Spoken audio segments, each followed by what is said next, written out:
Hey everyone, and welcome back to another breaking news update. My name is Jimmy Boyd, and you were watching Boyd News. I want to thank you so much for tuning in today. I'm back with another update coming out from the war between Russia and Ukraine, and I've got a very big lineup of news to share with all of you today. Today's date is October 10th, 2025, and it's Friday. Welcome back to the channel, everyone, and I hope you're all having a great day so far. Hope you're ready for your weekend as well. It's coming up very quick. We've got so much news to cover with this war update. We'll start out with a very big report out of Russia's Lipetsk Oblast. As yesterday evening, we had information coming out that Russia lost another fighter jet. We'll start off with this story here on your screen. Russia's hypersonic missile carrier fleet shrinks. MiG-31 lost in crash. Russian MiG-31 fighter jet crashed in the Lipetsk region during a landing attempt after a routine training flight. Russia's state media TASS reported on October 9th, citing the defense ministry. So there was preliminary reports coming out yesterday evening that allegedly there was a MiG-31 that had crashed in the Lipetsk region. There wasn't a whole lot of information, but eventually the defense ministry out of Russia confirmed that they had lost a MiG-31 during a training flight. Apparently it had crashed during trying to land. So I'm going to give you guys more updates on that story here in just a minute, but MiG-31 fighter jet, very important to Russia's military. They use these to launch Kinzhal hypersonic missiles into Ukraine. So huge loss, think right around 55 million it costs to produce one of those. We also have information. Russia launched a massive attack on Ukraine last night. Over 450 drones and more than 30 missiles were fired. Multiple energy facilities were struck. Reports of widespread damage and power outages. One young boy was also killed in the Zaporizhzhia region. His father sustained serious injuries and recently returned home as a prisoner of war after 3 years in captivity. So very sad news to report, guys. A young boy was killed and his father right now is in the hospital in the Zaporizhzhia region due to Russian strikes last night. And he literally just got home recently after being in captivity as a prisoner of war for nearly 3 years in Russia. So very sad to report. We'll talk about that today also. So we're going to talk a lot about what happened inside of Ukraine overnight. I have numerous videos and pictures coming out from the attack. That's mostly what we'll be discussing today after we talk about this MiG-31. We also have other updates coming out from this war that we will also be going into as well to give you guys some information and updates on some other stories. So let's go ahead and dive into this. We're going to hop on over to X with Special Kirsten Cat. Breaking: a MiG-31 fighter jet crashes in Russia's Lipetsk region. MiG-31 interceptor crashed during a routine flight in the Chapliginsky district of the Lipetsk region. Preliminary reports by some Russian media suggest the aircraft experienced a landing gear malfunction. The crew reportedly ejecting. The unmanned aircraft went down in a wooded area. Both pilots survived and were located by rescue teams. They were hospitalized with injuries of varying severity. Yeah, so apparently what we're hearing is the landing gear was not coming down. It was malfunctioning, I think, on one side of the aircraft, so they had to bail and eject from the aircraft. Apparently, the crew did survive. They did suffer some injuries due to having to eject from the aircraft, and the aircraft apparently crashed in the Lipetsk region. This is going to be close to like Moscow, where this took place at. Here's a little bit more information now. Max 25. This is going to be a post from Fighter Bomber, which is a Russian Telegram channel, confirming this incident. And it says the MiG-31's left main landing gear failed to deploy. The crew acted according to instructions and tried to release her by all available means, but it did not work. Landing with one main landing gear not released is prohibited. The crew, following instructions, steered the aircraft to the ejection zone and ejected safely. Naturally, they sustained injuries and are currently in the hospital. As is now a tradition, the media added special effects, which are inevitable these days in any case of any plane crash. Okay, so Fighter Bomber confirming this. Looks like it is confirmed. Multiple mainstream news outlets were also talking about this today as well, that Russia did lose a MiG-31. So again, huge hit to Russia's aviation industry. We know that they've been losing a lot of aircraft recently. Ukraine's been destroying so many, especially back in, what was it, June, I believe, when Ukraine carried out that huge Operation Spider's Web to utilize FPV drones to strike these strategic bombers at different airfields inside of Russia. Ever since then, there's just been a major stream of events happening in Russia where they're losing so many different aircraft, whether it's being something shot down or hit on an airfield. So about $55 million in losses here with this MiG-31 crashing. Now we'll talk about these attacks inside of Ukraine overnight. Ukrainian reviews Zelensky as of now. More than 20 people are known to have been injured across the country.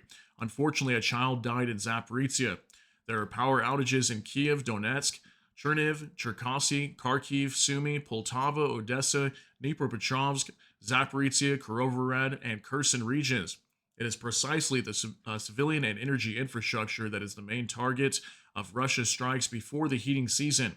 Together we can protect people from this terror. We need not empty words, but decisive action from the US, Europe, the G7 in implementing air defense supplies and sanctions.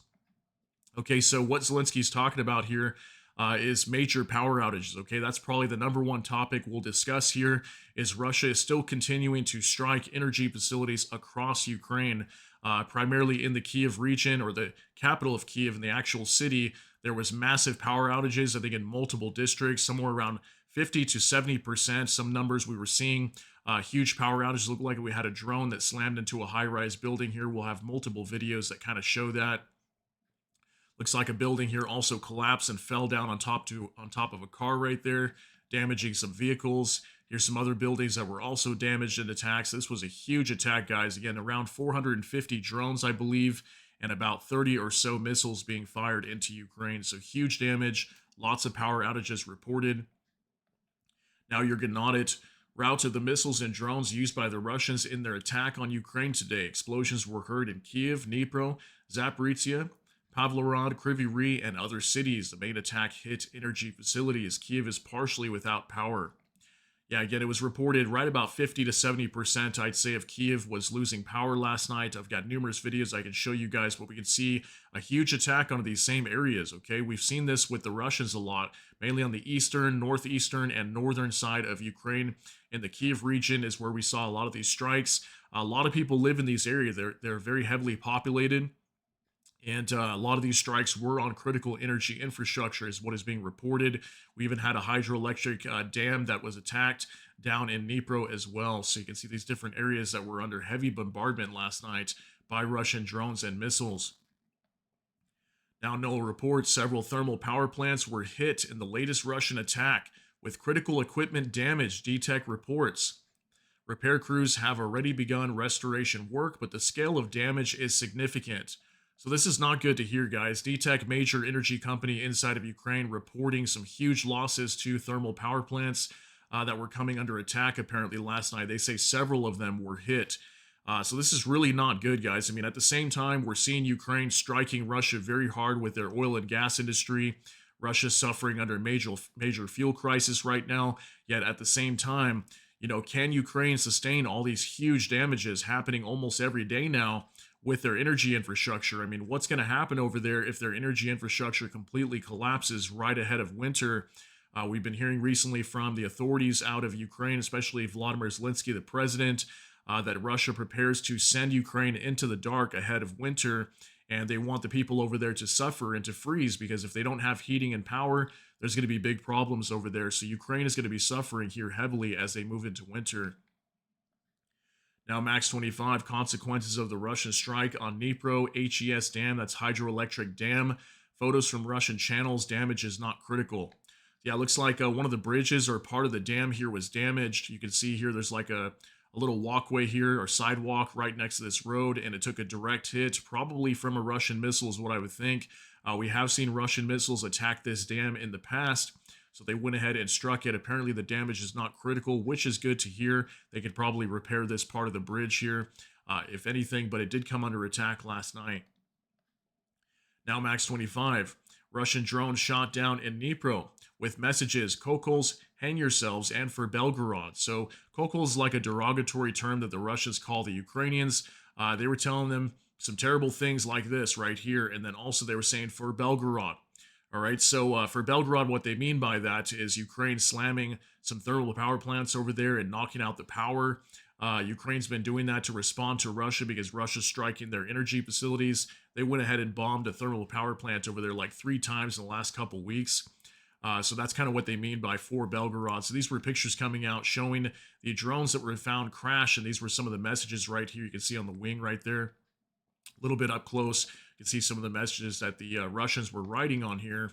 And I'm sure that we're probably going to see another response coming out from Ukraine. Expect over the next 24 hours, we see Ukraine striking some energy sites, most likely in Belgorod, maybe Kursk or Bryansk regions, because those are just over the border from Ukraine. Ukraine can slam sites over there with HIMARS. Now, United 24 Media, Russia killed a 7-year-old boy in Zaporizhia, the son of a Ukrainian soldier just freed after 3 years in captivity. The father is in critical condition, and the family's new home lies in ruins. Okay, so this is going to be the sister of the father that is currently in the hospital that just came back as a prisoner of war in Russian captivity for 3 years. He just lost his son last night. Absolutely horrible story. There will be subtitles here on the bottom of the screen. She's going to be speaking Ukrainian. I want you guys to see this. В 2:22, що до них в хату прильот, все горить.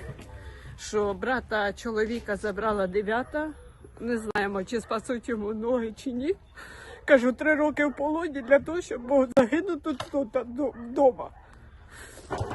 Хлопчика не спасли в лікарні. В 2:22, що до них...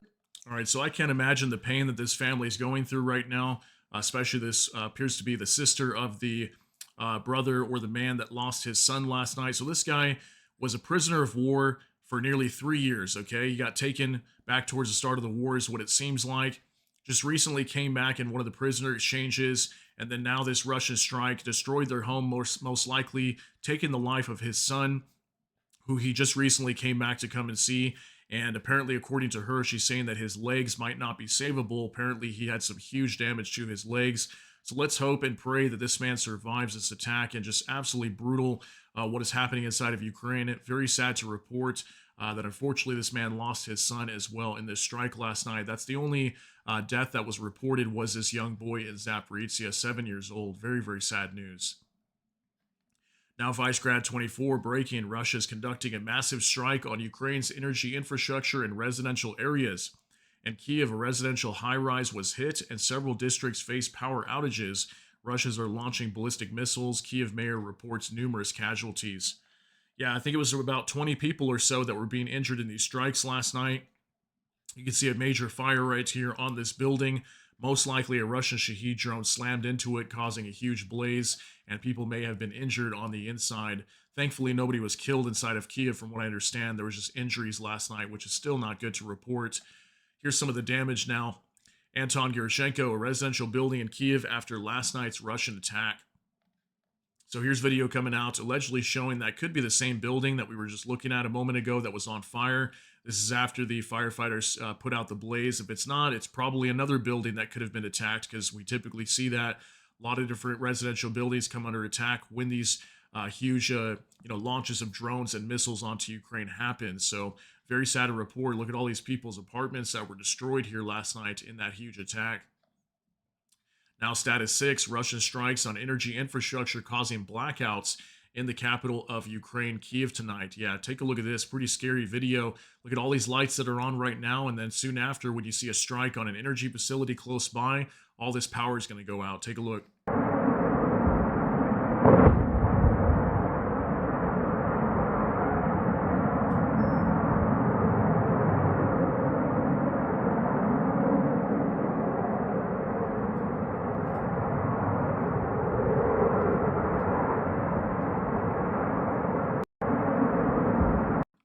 Very terrible to see, guys. I mean, this whole war on energy thing that I've been talking about, this is very serious. I mean, at some point, one side is going to break, whether it be Ukraine or Russia. Russia's betting on destroying the energy facilities inside of Ukraine, making people freeze ahead of winter time. It's already starting to rain over there. Snow is coming very soon. I think some areas might already be getting some snow. And this is not going to be good. As we go into winter, if people don't have power, whether it be in Russia or Ukraine, there's going to be a lot of people suffering in this. Many of these being innocent civilians, especially in Ukraine. Very terrible to see. Here's another video now. Jason J. Smart, 73% of Kiev is in a blackout after Russia's drone attack. The drones flew just 200 meters above the city. This is the moment the electricity went out. Now Russian refineries must burn. So here's some other video footage coming out from Kiev, the capital, overnight, showing massive power outages. Look at all these high-rise buildings just completely black over here. No lights at all, guys. Numerous districts were being knocked out in terms of power overnight. So a lot of people having to sleep last night with no power, no nothing. And I'm sure it's cold over there, so that means probably no heating as well. Maybe even water could have been shut down in certain districts also, so people don't have water to even shower or wash their hands or cook or anything like that. Not good to see. Here's another video of Vicegrad 24, the moment of the Russian attack on energy infrastructure in Kiev last night. So this is actually a really good video. I wish I could show it to you guys with sound, but there is music. If you pay attention closely here, this is an electrical power plant inside of Kiev. It just got hit by a drone right there. There was an explosion. Soon after, there's another drone here. It happens really quick. You might be able to see that in just a moment right there. It happened right there. The drone flew in and it slammed right into that plant. So it actually got hit numerous times. Unfortunately, this video does have sound. It's got good sounds of explosion. You can really hear what's going on here with these drones flying in, but because of the music, unfortunately, I can't play it here on YouTube for you guys. Don't want to have any issues with music or copyright or anything like that. But yeah, very sad to see all this destruction to energy facilities inside of Kiev. Here's a few more pictures. Facebook's network images of the blackouts following strikes in Ukrainian power plants. Here's another district of Kiev. You can see all these different areas just blacked out here. Looks like a few people had some power, but for the most part, the power was knocked out as people did not have any electricity in a lot of these areas. Very crazy what happened inside of Ukraine, and I'm getting some information today that there's something like this, similar to what happened last night. We're going to see another huge attack here very soon. Vicegrad 24 downed Russian attack drone in a courtyard of a residential building in Dnipro. This can be down in central Ukraine as well. Dnipro came under heavy attack last night. Here's a picture of a Russian Shahed drone crash landing right in a residential area. You can see people's homes right here in the back. It looks like an apartment building and a car right there as well, and it crashed right here in this little grassy area. Now let's move on to some other reports that I have for you guys coming out from this war. Max 25, Ukraine and UK are negotiating a joint project to produce interceptor drones, which could be launched in the coming months, according to Bloomberg. Very soon, we will be producing about 2,000 interceptor drones per month and sending them to Ukraine to intercept Russian drones, Pollard said. This is very good news. Ukraine and the UK are negotiating a joint project to build interceptor drones. Okay, we know these are very effective at taking down a lot of the Russian Shahed and attack drones that come into Ukraine. And apparently they want to start launching this in the coming months, and they'll be producing about 2,000 of these drones per month. That's very, very good news for Ukraine. We know Ukraine is producing some of these right now. I think a few other nations, I think it could be Romania, that's helping out with these as well. There's a few other NATO nations that are helping Ukraine build these, and along with Ukraine doing it themselves inside their nation. So very good to hear from the support coming out for the UK. Now Max 25, Rheinmetall will supply Ukraine with Skyranger 35, worth hundreds of millions of euros using Russian money, according to Defense Express. Skyranger 35, an anti-aircraft self-propelled gun based on the Leopard 1. It has high efficiency in the fight against Shaheds. The procurement will be financed by one of the EU countries from frozen assets of the Russian Federation.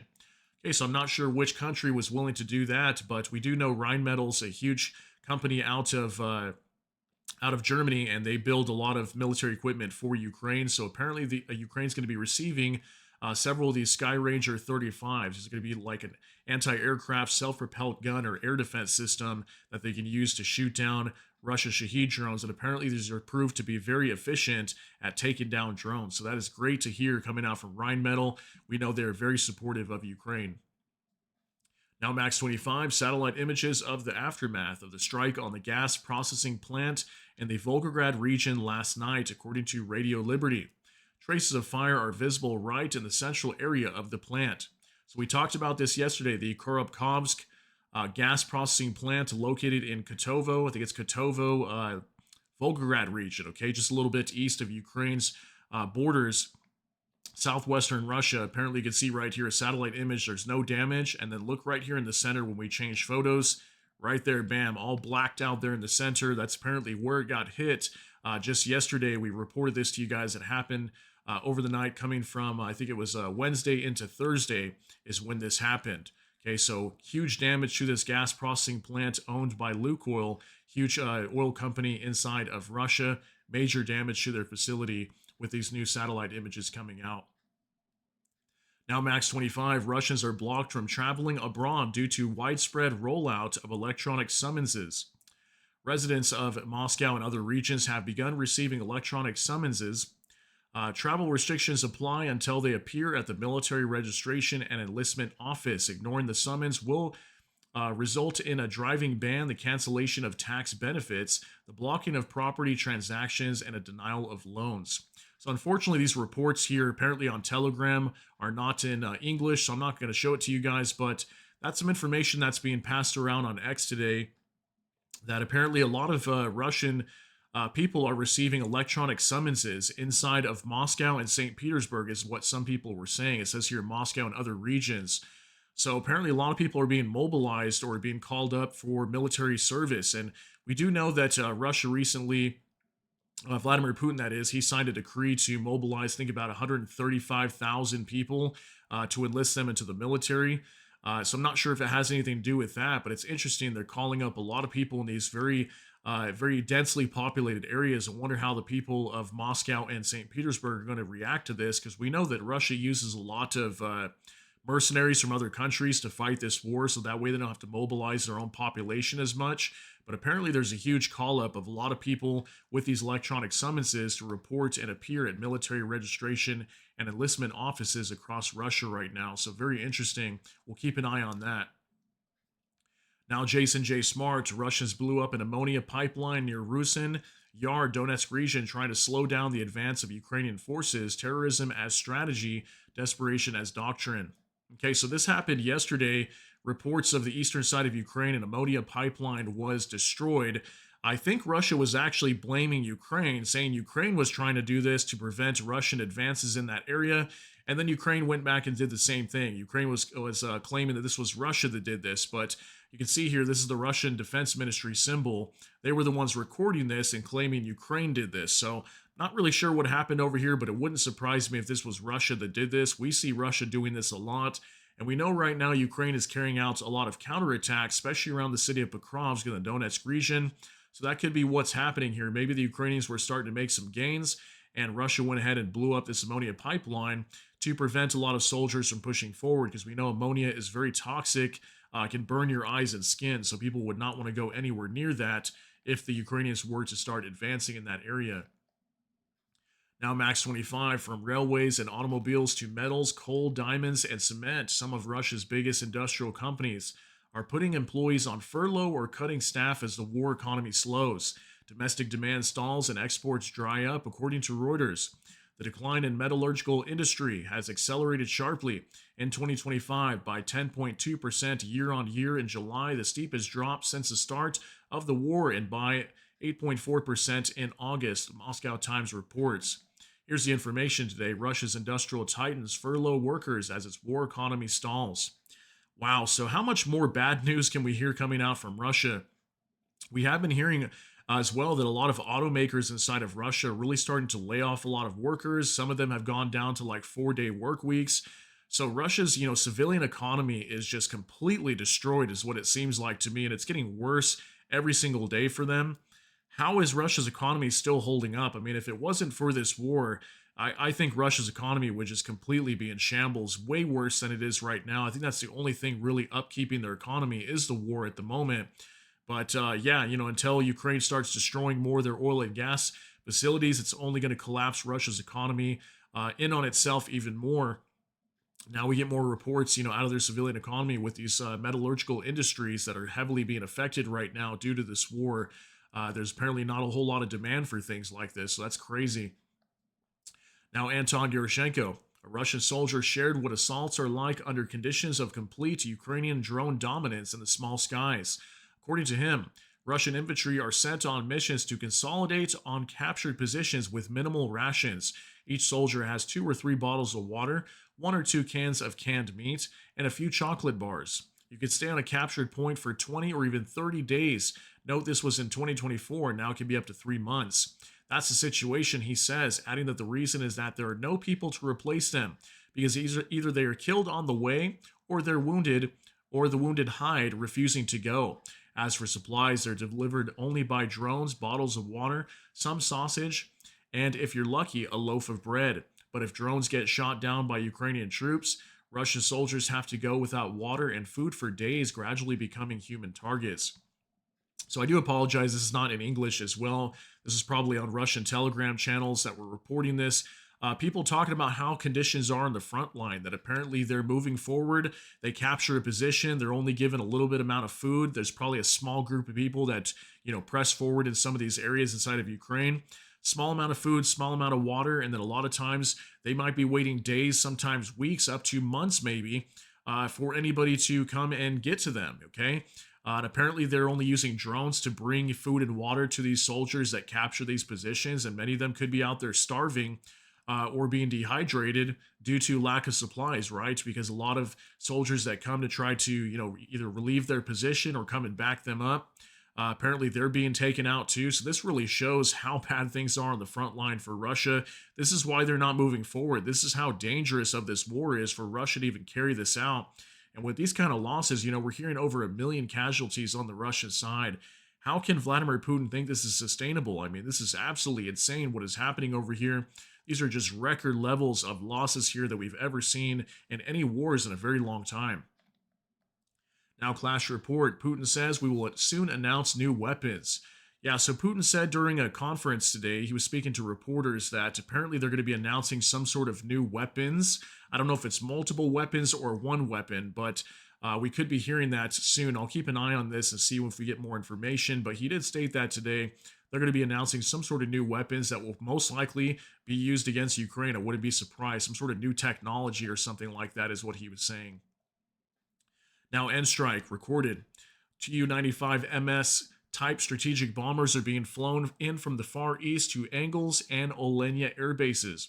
We are expecting a new missile strike in the coming days. Priority targets will be Ukraine's energy and natural gas extraction infrastructure. So this is not good to see. On top of this huge attack that we saw last night, we're getting information that the Russians are moving their strategic bombers from the Far East over to the Engels airfield and then the Olenia air base. These allow them to be within range to launch missile attacks onto Ukraine. So looks like potentially this weekend, maybe even tonight, we could see another huge attack onto Ukraine. I'm thinking if it's not going to be tonight, it's probably going to be Saturday night that we're going to see another huge missile and drone attack onto Ukraine. So get prepared for that. Here's a little bit more information now. Max 25.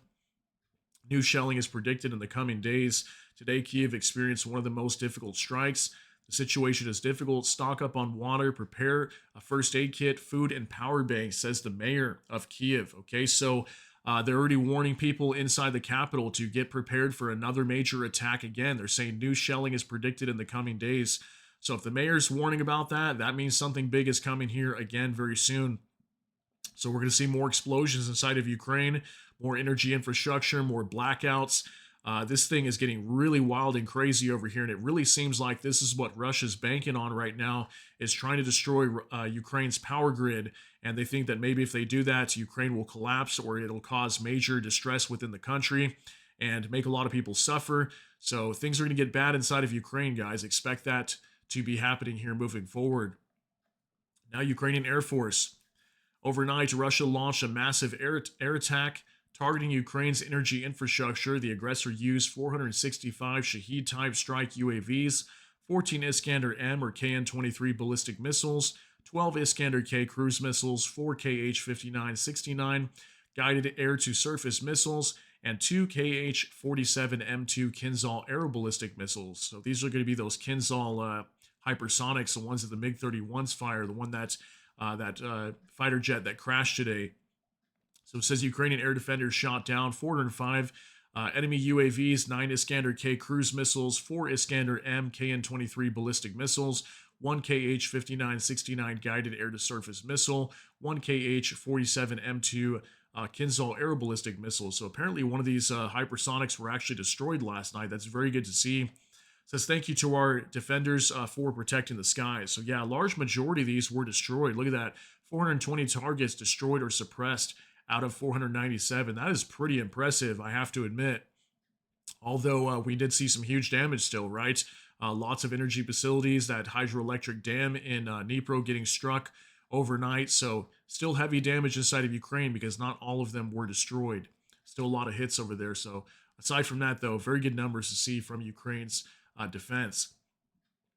Now from Kyiv Independent, these are the indicative estimates of Russia's combat losses as of October 10th, according to the Armed Forces of Ukraine. And here's our final update of the day. Russia's losses as of October 10th: 1,120 troops, 14 AFVs, 70 vehicles and fuel tanks, 5 tanks, 13 artillery systems, 254 UAVs, and it looks like that is it. So, very low numbers here again, aside from maybe troop numbers. We're not seeing anything on this side over here at all. We've been seeing at least like an anti-aircraft warfare system being struck, or usually multiple launch rocket systems. It's 2 days in a row now. This has been at 0. Artillery systems still very low. We've been seeing less than 15 per day. Just a few weeks back, we were seeing 30, 40, sometimes up to 60 or so being destroyed. 5 tanks, 14 AFVs. A lot of AFVs destroyed, but very little amount of tanks, only 5. And 70 vehicles and fuel tanks up a little bit. We usually been seeing about 40 or so over the last few days. And then aside from that, troop losses up quite a bit today, 1,120. So usually we see about 900 there on average. And these troop numbers have been going up quite a bit recently. So I'm assuming those are probably the Russians carrying out lots of attacks on the eastern side and southern side of Ukraine. We also heard from Valery Gerasimov, the Chief of General Staff of the Russian Armed Forces, yesterday, telling Vladimir Putin, the Russian president, that they expect to be launching more offensives in the Zaporizhzhia region of Ukraine in the south, and also the Dnipropetrovsk Oblast, which they recently just started to move into in the last month or two. That's going to be in central Ukraine, coming from the Donetsk region. So guys, I want to thank you very much for being here on today's date, October 10th, 2025, and I hope you all have a great day out there. Take care and be safe. Enjoy your Friday. Thanks so much for tuning in. Let me know what you think about all these details down below in the comment section. That's going to be it for today's update. If you got something out of this, please smash that like button. Also, if you enjoy my content, please consider subscribing down below. Hit the notification bell. That way YouTube can notify you. And with that, hope you all have a great day. Everybody take care and God bless. And we'll see you in the next one.